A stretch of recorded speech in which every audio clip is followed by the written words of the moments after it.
Welcome to Learn About Astronomy, and this is the night sky for Thursday, May 15, 2014. Incredible how time flies. We're already in mid-May. It's just incredible. So what's up in this mid-May sky? Well, as the sun is setting a little later each evening here in the northern hemisphere, we have Mercury, still an easy target if you know where to look. You wait about half an hour after the sun sets. And if we say around 8:50 p.m. or let's just go to 9 p.m. here. So around 9 p.m.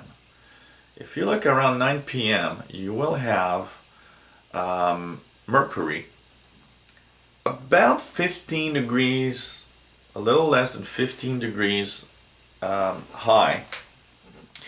To give you an idea, 10 degrees is when you put your fist at arm's length and you put the bottom of your fist at the horizon.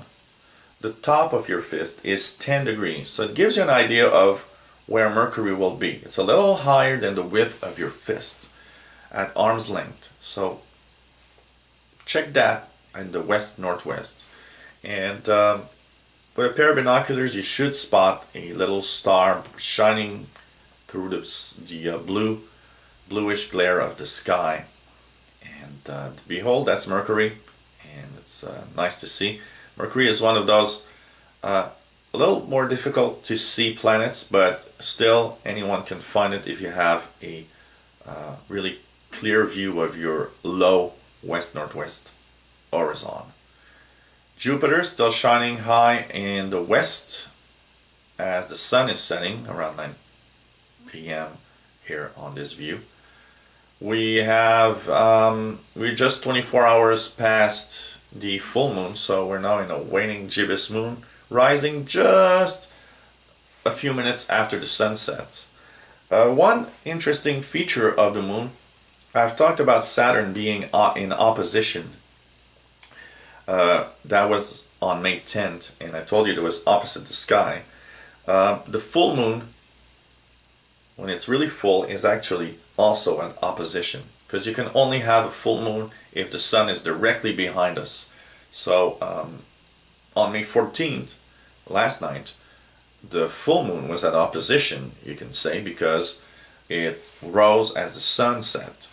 Now we're just a little bit past it, but it still looks pretty much full in the night sky, and it rises about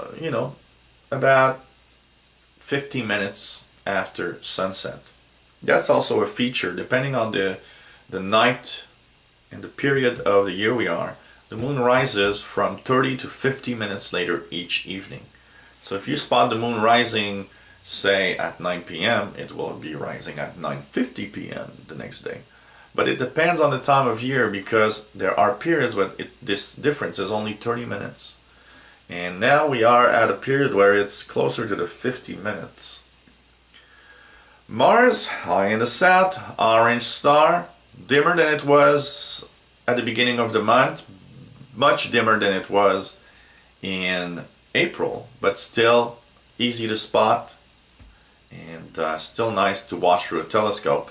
But now it's getting farther away, so the size of the disk in your telescope is getting smaller, so less and less details are going to be possible to view. Saturn in the southeast, nice planet, pretty much the planet for the month of May. It passed opposition on May 10th, and so it's a great sight through a telescope to watch its rings. And take a peek at my special video that I'm making separate to these videos, talking about Saturn for the month of May. A slightly smaller waning gibbous moon that is past the full moon of last night to the southeast, and getting higher as the night goes on. It's pretty much an all-nighter for the moon, so it's a great time if you go out camping. Some people start in May because it's getting warmer, or if you go out somewhere where it's very dark, the moon is going to actually shine and give you that light that you might need in the night. And Venus rising for just before 4 a.m. on the morning. So bright star in the east before sunrise.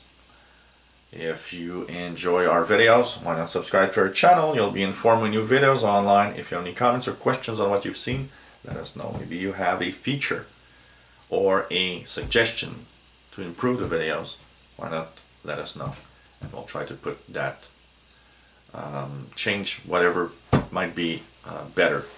And if you have something about astronomy you'd like us to talk about, we'll try to make those videos. And hopefully you enjoy our videos, and we'll come back to learn about astronomy. Bye-bye.